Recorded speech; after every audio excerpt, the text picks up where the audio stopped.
All right, Mr. Best, we are at 9:01 and we have a group of our friends joining us from across the state. So we are ready to start whenever you are. Good morning. My name is Jeremiah Best with New York Agriculture in the Classroom. We're here at Springside Farm this morning to learn a little bit about what happens with Christmas tree farms. Unfortunately, our original field trip was postponed. So we're going to take a little different look at the behind the scenes of a Christmas tree farm. So the season has been fulfilled, trees have been cut, things are beginning to shut down. So we're going to take a look at some of the equipment. We're going to talk to our hosts about what do you do after the Christmas season. Not too many people are out cutting trees to put up for the rest of the year. So we're going to learn about the next steps. So today I want to share with you Mr. Ed and Polly Drexler. They are the tree farmers, our hosts today here at Springside Farm and Fabius. So Ed and Polly, nice to meet you. Thank you for having us. Glad to have you here at the start of our long winter nap. So the year has wrapped up. Yes. And we're going to, it's the new year. We're going forward. and we're going to learn about what happens next. Sure. We're looking for what do we do with all the empty space that has been cleared, all the buildings, all the equipment. What do agriculturalists and farmers do in seasons where there might not be a harvest or preparing for other parts of the season? So before we get started, if you have any questions, please put them in the chat.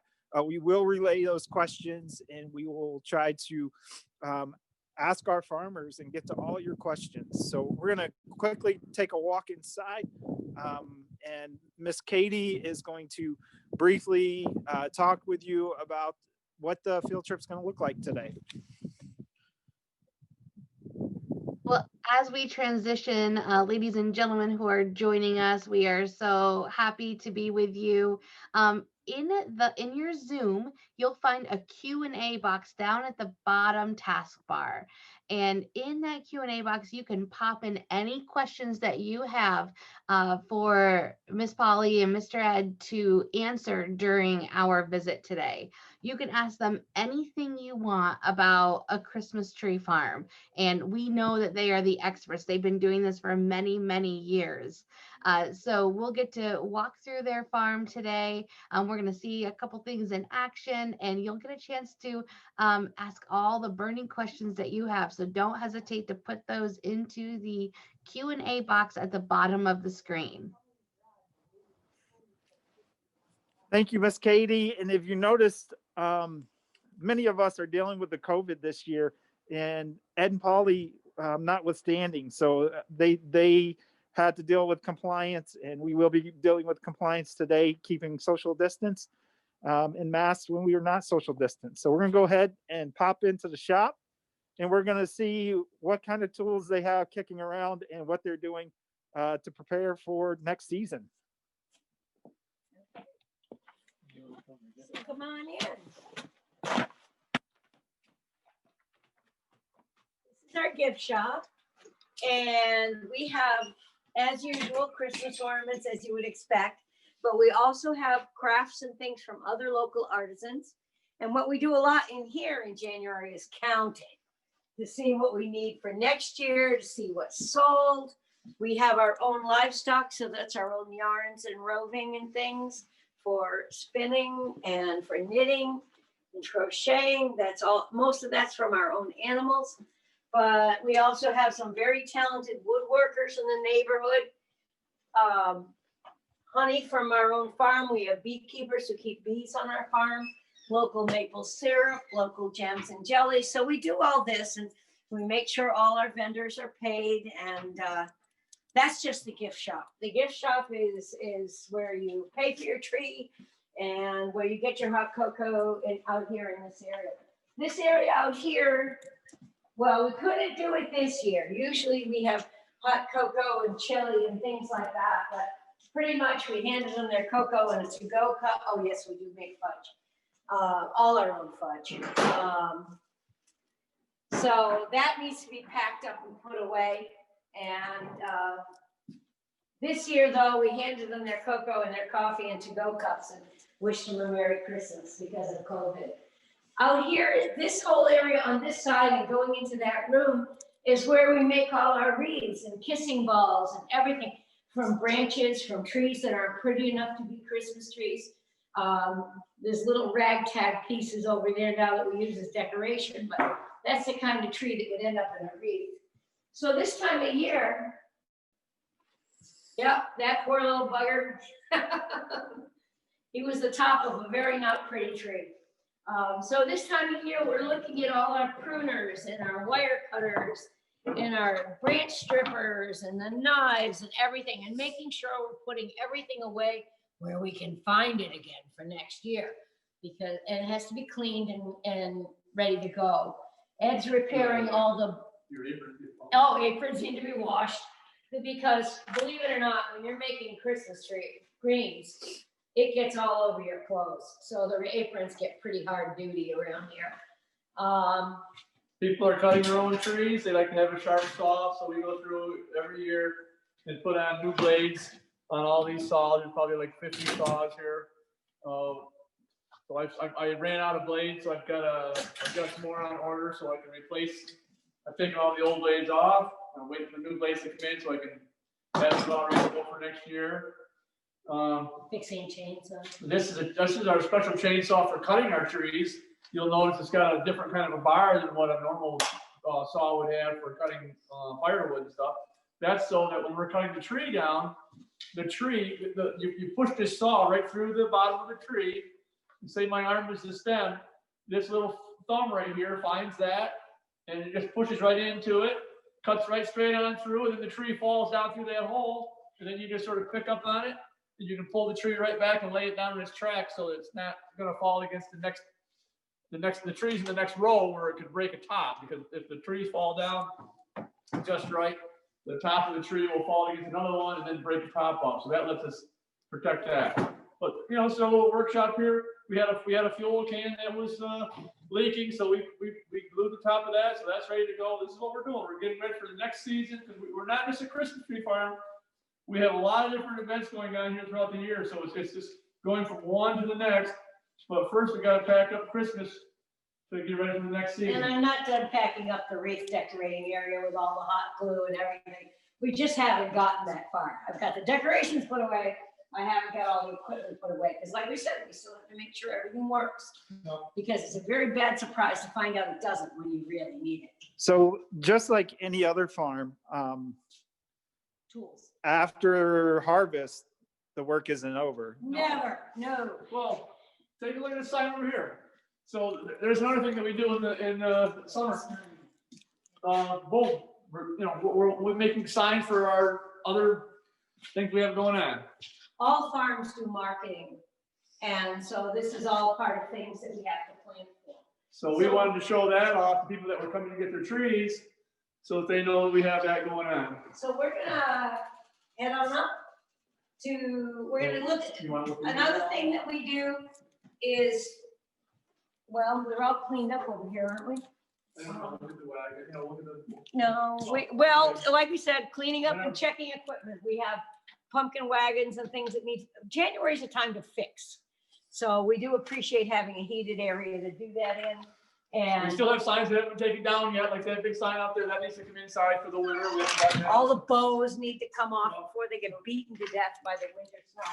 But we also have to figure out what areas need the most planting for next year. So we're gonna walk on up. We have a new fact coming through here that we don't know about.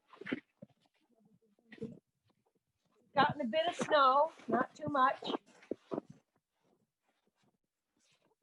All this stuff needs to come down. Not today. It's a little chilly. So we do have a question from Miss Ricard's class. Sure. Avery wants to know how Christmas trees travel, how far they travel for distance. After the cut? Yes, sir. Most of the trees that are cut on this farm are sold locally, although visiting relatives from out of town quite often come We here. sold 3 tractor trailer loads of trees to New Jersey this year. Yes. So that's quite a ways. So our trees do travel out of state, some of them, but they're so that places down in New Jersey have enough trees to sell too. Up here we have more trees than people. Down there they got more people than trees. Because we not only sell trees to people that are cutting their own, but we sell them to Garden centers. other retailers. So we also wholesale trees to other retailers, and some of them are out of state. We plant 10,000 trees a year. And how many, we have another question, is how many Christmas trees do you sell on an average year? Average year, well, I think if you include the wholesale ones, we're looking around 5,000 trees. Yeah. And then what is your top selling tree? Oh, Fraser fir. Fraser fir. Fraser fir. They're king. Yep. That's the queen of the industry, and deservedly so.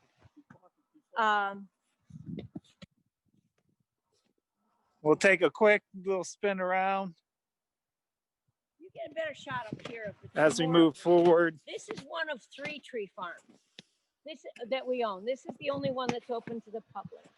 You can see way over there that there's some baby trees growing on that hillside.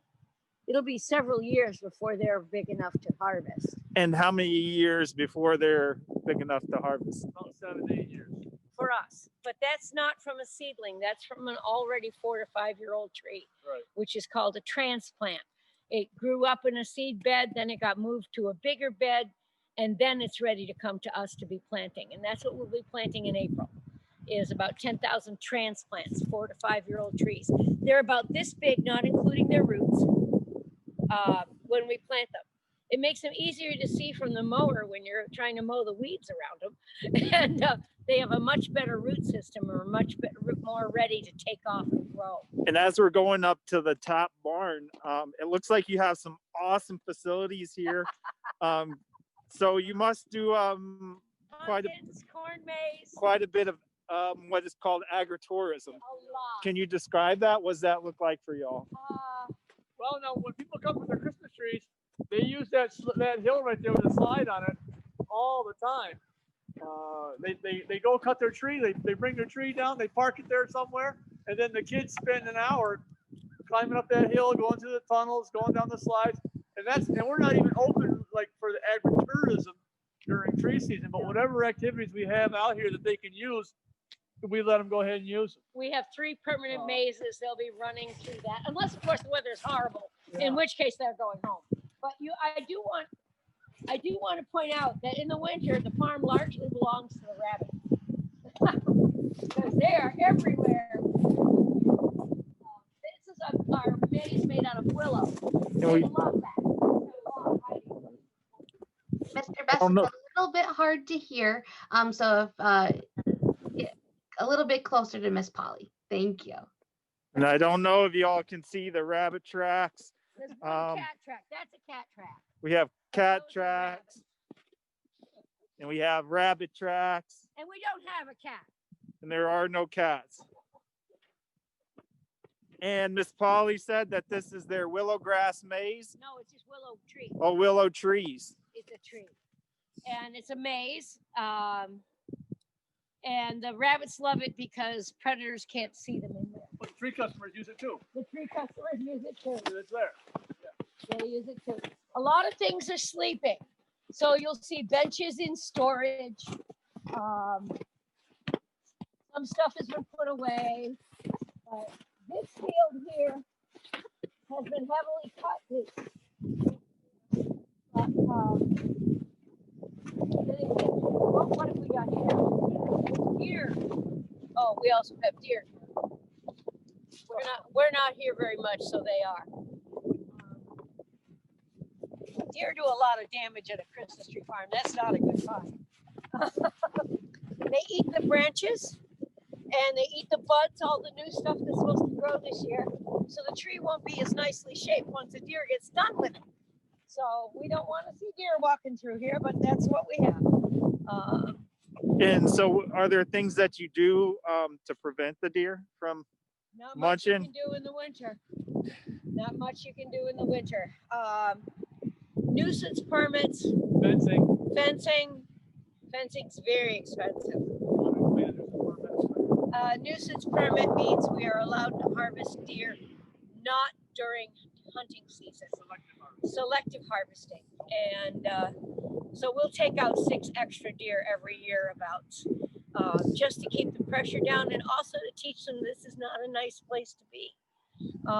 Deer are not stupid, and they learn to avoid places where they get harassed. Whether they actually get taken or not is another thing. You see the trees are all different heights. They're all in different stages of growth. This group here is mostly young. Yeah. It shows the advantage of starting with the interplanting.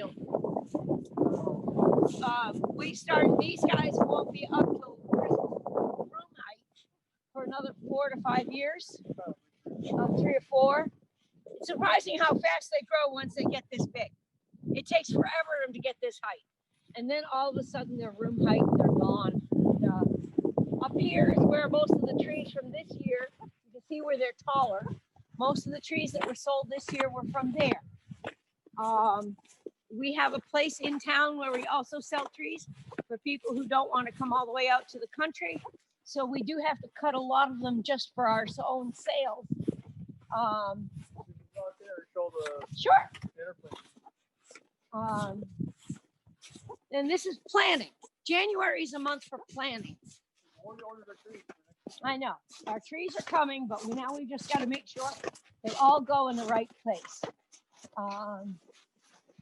You'll see some tractor tires up here because Ed likes to come up here with the tractor and just stare. And that helps with planting. Quite often, if I can't find him, he's sitting up here thinking. Well, and it's a very beautiful place to sit and think. It is. Now, see the difference in the tree heights? These trees are 6 feet apart, both directions. Down the row, between the rows, 6 feet. That's how much room they need to grow to be a big tree. But they're not big enough to plant little ones in between yet. So that there's a 6-foot space there with no tree growing. And you come over here. These trees are almost. These trees are the right height now to start putting new trees in between. A lot of them, but actually the first 4 rows here, started putting in the new trees. There it is. There's a little tree that we planted last year. There it is. That's going to get a head start before its neighbor gets cut. This tree will probably be here for a year or 2. And meanwhile, this tree is getting established. So it helps. Well, that's a good time for a little question. Sure. So one of our classrooms wants to know, how tall do your trees get before you harvest them, or does it really depend on the individual's needs? It does. It does. And on the tree too. Some of them don't get very pretty very soon. What was the tallest tree we sold this year? Wow, we sold a 14-footer. A 14-footer was the tallest one we Yeah. sold this year. I guarantee you when that tree was 7 feet tall, it might not have looked so nice. So people would have passed it by. It just needed a little longer to turn into something beautiful. So are there things that you have to do to make it look like a Christmas tree? Yes. Or do they naturally grow No. in a Christmas tree shape? No, they do not. We shear them once a year. They get sheared all by hand. We have a pruner to go around with to shear these little hand pruners to do the tops to get them just right. And, Now this tree here has a little bit of an openness in here. So they might end up suppressing the top a little bit to give it more time to fill in with branches in between. This tree here is looking fairly good all the way. but you can see all the little buds. All those little buds are going to be branches. Now I'm getting closer than 6 feet. All those little buds. These are baby branches. They're all going to be branches. So that's all going to fill right in with branches there. About May, that's going to start growing. So we have to give them time to grow. Some of them just take a little more time than others. And Some of them are very quick. you talked about suppressing the top. Can you explain to us what that means? Well, it wants to get tall, but it'll get taller sooner than it'll get thicker. Then it'll fill in. Before we prune these trees, they'll have a top, a leader that might be like that tall. And depending on how fast you want your tree to grow and how nice a shape it has, depends on that helps you decide how long to leave that top. If the tree looks gorgeous, you can leave, about a foot on top. But if the tree needs to fill in more down here, we slow it down. Well, that's the one we're talking about over there. We slow it down over there. We'll cut the leader back so that it doesn't get so tall to sort of like take away a year, to give it another year, sort of like staying back in class. Yes, exactly. Yeah, repeating a grade. No, you need to relearn how to do that. And it won't hurt the tree at all.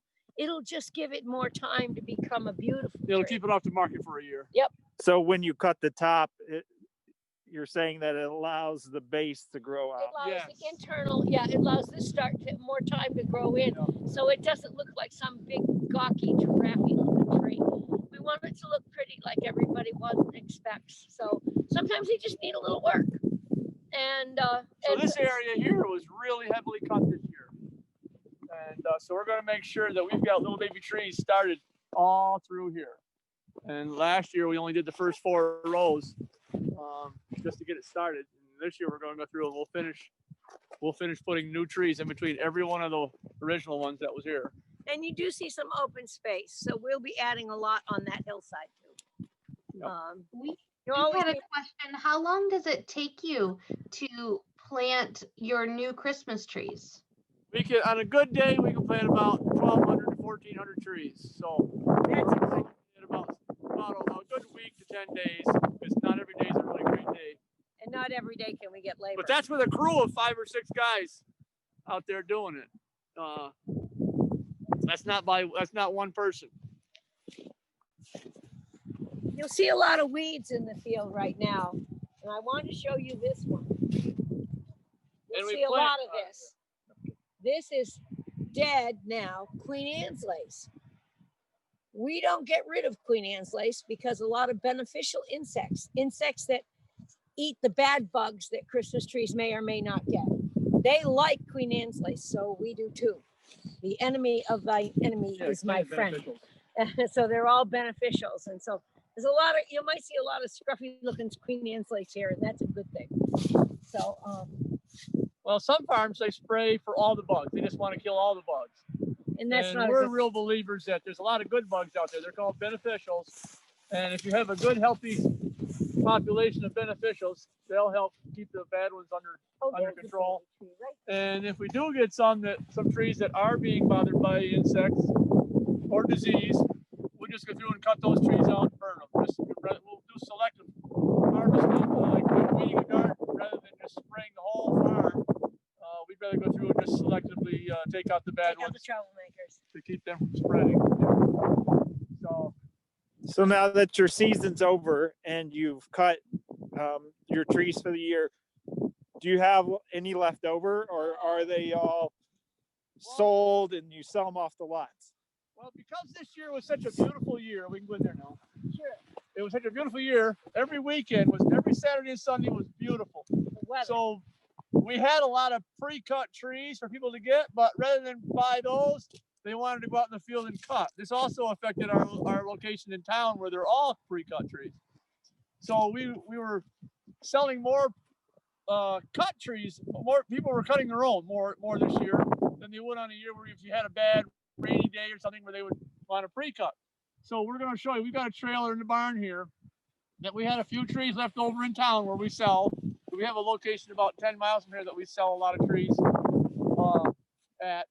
And the ones we have left over, we bring back here. And they just haven't been put out on our burn pile yet. They're still on the trailer because we were just in a hurry to get the trailer home under cover. And we can go in the barn here and you'll see it's all there ready to deal with. And as we're walking, it's quite a beautiful complex. Can you tell us, as we're walking to the barn, did you buy your farm like this, or has it been developed over the years? 2010, this is all an open field. It had Christmas trees on it, but it had no buildings. It had Christmas trees on part of it. Part of it, but it had no buildings. This is in the last 10 years. In September of 2010, we built that gift shop that you walked into at the beginning of this. Just the gift shop. Just the gift shop. Just the little gift shop. It was all those years in 2010. And then we've added something every year after that. All the babies were all added after that. But this used to be all a hay field. We were milking cows and we were using this whole field for hay. We have 2 other tree farms, but they didn't have access to a really good road like 91 this one's on. and really poor parking. So we couldn't really open those two farms to the public. We were doing all of our sales in town. Now we're here. And like you said, weather was interesting. Weather determines how many people are going to go out and cut and how many people are saying, well, those ones in the back barn look good. So this was a year where the weather was beautiful and they all went and cut their own. We needed one really good snowstorm day. This year, what we added to our farm was this bathroom complex. This little building right here is a bathroom complex, and we put the lights in up the driveway here. So that was what our addition was this year. This is a pretty part of the summer, but now it's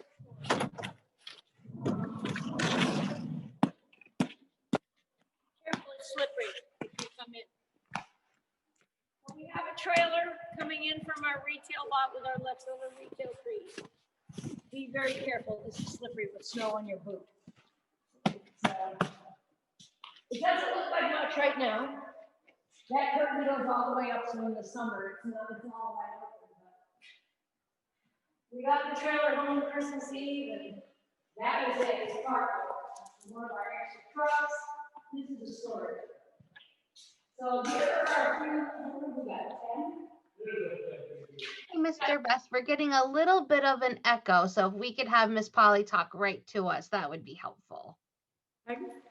We're getting a little bit of an echo, so Sorry. we're gonna use our indoor voice now. Okay. As we're inside. So Miss Katie, do we have any questions from any of our classrooms before we look at what they do with the unsold trees? We do. We have some great questions. So somebody is interested, how do you get a blue tint on your trees? Oh, that's genetic. There are blue spruce. There are concolor or white fir. They're also bluish. And that's a waxy coating actually on the outside of the needles, and it's genetic. Not all blue spruce are that really what they call shiner blue. And that's the tree is either born that way or not. It's like having blue eyes or black hair or anything like that. The tree is that from the beginning. And Fraser fir have silver undercoat on their needles. I don't know if you can see it in this light, and the top is dark green, but the bottom is silvery. That's what Frasers do. Canaan fir will be green and green. So it's all genetics. It's all genetics. They're born that way. So we also have a few other questions, and actually two that kind of go together. So somebody wants to know, is this a family business, and why did you choose to go into the tree farming business? It is a family business. Ed and I have been doing it for 40 years. Our youngest son is a partner in the business with us. And all those years ago, we had a lot of acreage and went to buy a Christmas tree and found out how much they cost. And we had come from a much poorer area of the state where trees were very inexpensive. And now we're in a little more high rent district, and trees were much more expensive here. And so curiosity 40 years ago led Ed into calling up Extension and joining the Christmas Tree Farmers Association and finding out about a new crop. Because we had a lot of extra land. We had a lot of extra land at the time. And so instead of just having cows and corn and hay, we decided to add Christmas trees. And we found that we really, really, really liked the business. So in 2003, we decided to not have dairy cows anymore. And for the last 17 years, we have pretty much put a lot of effort into the tree. Ed has put a lot of effort into the Christmas tree business. We still have some livestock. We still have some sheep and alpacas and stuff. But the Christmas trees are the focus of our farm now. And the pumpkin patch and corn maze and agritourism thing, that's really where our farm has gone. And we don't really miss milking cows. Diversification. Remember that. Diversification. Having lots of different things going on is what protects you, especially during this COVID time that we're having right now. It's really helped having multiple things going on, because our wedding business, which was this barn here, had weddings planned for every weekend last year.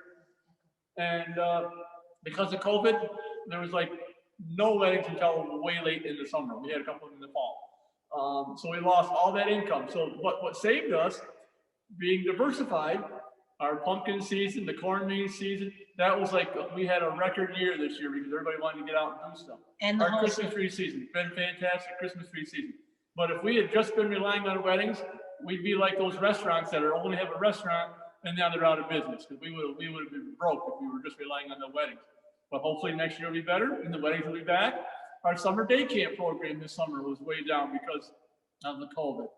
And hopefully this summer it will be back again. So that's all diversification. So we have somebody who on the business side, as we talk about the business of being a farm, and that farms are businesses, somebody wants to know, how do you price your trees? Is it by the foot? Is it a flat price for any tree? How do you decide how much to charge for a Christmas tree? Well, every farm does it differently. There's some people who like the simplicity of just charging per tree. We charge by the foot. It reflects how long it takes us to grow them, and it reflects the extreme value of a really tall tree. But we do put a minimum on it because there's a lot of work that goes into getting a tree this tall. So a little tree this tall will proportionately be not by the foot, because we just have to have a minimum amount. So we charge by the foot. We do ask other growers in the area what they're charging. We follow auction prices, believe it or not. There's a huge Christmas tree auction of cut trees in Pennsylvania. And we found the prices from that were actually higher than what we were charging retail here. But we have to find a price that we're comfortable with, that we think our customers will be. It's pretty much a big guessing game. Interestingly enough, we went to that auction and found, Oh, am I talking too loud? Because it echoes. Interestingly enough, we went to that auction, found out how high prices were for wholesale trees, and we came back. And one of the beauties of being having your own business is you got to take chances once in a while. And we actually started our season with our trees being one price, but after we saw what they were going for at the auction, we raised our price $1 a foot, and we were just hoping that people wouldn't complain. And lo and behold, it went beautifully. Nobody complained. And then the advantage of being a small business, we were able to make that decision spur of the moment. We didn't have to have a committee. We didn't have to, spend a week or two discussing it. We decided, like, on that day, we're going to raise our price, and we did, and it went great. And that helped our farm make enough, Make a little more. make a little extra money this year to make up for what we lost with the weddings and so on. We still don't want to be the most expensive place, though. No, we And don't. we're not. No, and we're not. No, absolutely. We're not, because I think there should be some price break to the consumer when they buy it direct from the grower, and not at a big box store, or not at a greenhouse center or something like that doesn't grow their own tree. We want to be less than those guys, but we still want to reflect the fact that we have really good trees. There are some trees that are less priced at some of those big box stores, but they're painted Scotch pine brought in from Michigan. And we are advertising New York grown, fresh, right from here. So. But when it comes to pricing, you got to listen to your customers. And if everybody is starting to complain, saying, hey, why are your trees so expensive and all that stuff, we could have come right back down again and let it be the same as it was before. But nobody complained, so there. We took a chance, we raised it, success. And now next year we'll start out with that price, and we'll be comfortable. We'll probably stay right there. For several years. But it's always, when you have your own business, you got to take chances once in a while, and it's always a big chance when you're changing the price. So we have a few more questions, but before we get to that, we noticed that you put out some trees. Can you tell us a little bit of what you put out and the species that you've put out? This is a Fraser fir. Well, it's been And on a trailer. it's been all balled up, so its branches aren't coming down. It's very cold today, and it doesn't want to do that. This is not a bad tree. It's not a really wide tree. But out of 5,000 trees sold this year, Nobody this trailer's picked got about 12 of them that were left. So these are the last 12 that nobody wanted, or that we didn't have enough customers for, or whatever. So, Actually, it kills us to look at this, because if it wasn't a tree, it would make an awful lot of reeds. Yeah. But it is a quite pretty little tree. And so in the middle of the season, you are taking branches and you're making wreaths, so you're Oh, yeah. diversifying your products. We But we make all our own wreaths. We did about, Did about 550 wreaths this year, did 120 kissing balls. and we would use an imperfect tree. There's a couple in here that aren't so great. Nothing goes to waste. We're going around picking up branches. Like we see a branch here, like, oh my gosh, we can use that in a wreath. You're walking around picking up all this stuff, like, oh, don't throw that away. We can use that. That's how, I don't know, what's the word I want to use? We don't want to waste anything. We go around, we make sure, we make good use of everything. Yeah. No, Nothing goes to waste. Nothing But goes now to this waste. time of year, we're looking at those trees. And for us, it's sad. That's a nice tree. It's too bad we couldn't find a buyer for it because there's nothing wrong with it. But like he said, the weather was nice. People wanted to go out and pick their own. So they did. and so one of the words that we use is upcycle. So a lot of the work that they do here with all the different products that they sell would be, you would say, upcycled I would say products, value added. value-added Yeah, products. we Can you tell employ us- a lot of local people. Can you explain what a value-added product is? Well, it's a wreath where somebody has taken the time to take a tree that maybe be imperfect, because in the beginning of the year, we do have to cut some of that along. Takes the branches off, reassembles them into a wreath, or makes garland, or makes those round kissing balls, which we don't have any left because we couldn't make them fast enough this year. On years when the weather is lovely like this, people do a lot of outside decorating. On a year when we get a bad snowstorm the weekend before Thanksgiving, people will put a wreath on the door and be done with it. But this was a year where we had an awful lot of what we call greens work to do. And we employ local people who do it, along with ourselves. I'm sitting there tying bows and putting garland together as fast as anybody else. And but value added is taking something that might otherwise be thrown away, like these branches that get cut off the bottom of the trees, so they'll fit in people's stands. Some places that sell trees, they have no use for those branches. They throw them away. Value added is taking those branches that might otherwise have been thrown away and making a valuable product with it, like a wreath, roping, kissing balls, and, stuff like that. So I want to tell you right now, this tree will not burn. No, It's too fresh. too fresh and it's Fraser fir, so. So what would you do with the trees that are left? we're going Over. to take them out to our big burn pile. And they will become a brush pile for bunnies and little animals until about June, when we decide that they're dry enough. And as long as we don't have a burn limit on the county, we will tell the local fire department that we're burning today, so people won't call in and report a fire, and we'll burn them. As agriculture, we can do what's called an agricultural burn. And then we will set, but they won't be dry enough till June. Yeah, that tree's been cut for 2 months now. It won't burn. It will not You sustain a could- flame. You But could- by June, July, August, it will. Well, actually, even then it will be difficult, but we've got other lumber and stuff in that pile to get that it will going. burn. And you get these things hot enough, and eventually they will burn. So we just put them all in a pile. And eventually, if they don't burn this year, they'll burn next year. It's just a place that we throw them. But normally we don't have very many. So in a lot of years, we don't have any. 12 is So, not bad. So Yeah. next week, we will, New York Agriculture in the Classroom will be taking a field trip to a goat farm, as well as a transfer station on Thursday to see what happens with this product. This Yes. product is now, could be considered or is considered a waste product or potentially a piece of pollution. And we're going to see how we can upcycle this. So do you mind if we take maybe some of the tree with us? You may take anything you like. with it. also, you want to point out that the nice thing about a real tree is that it's 100% biodegradable. This tree, even if we didn't burn it, it would rot and it would become soil. We can So- chip it. And you compare that with an artificial tree, which is made out of plastic and petroleum products that will never biodegrade. They'll be in a landfill forever. So we are going to have to wrap up there. For those classes that were unable to get those questions answered, please feel free to reach out to us and we'd be more than happy to get those questions answered. Mr. Ed's going to take the top off for us and tune in next Tuesday when we go to Hidden Dairy's goat farm to see how goat farms recycle Christmas trees. So Is this a goat dairy? it is a goat dairy See, out I have goats too, in Turin. but my goats are for fleece. And I don't want any of this sticky pitch in my place, so my goats don't. Yeah, Awesome. so my goats don't get this Christmas Well, tree. we'll be taking that with us to Hidden Dairies Goat Farm next week. So tune in. Mr. Ed and Miss Polly, thank you so much for having us. And we will talk to you all soon. Have a great day. Bye now.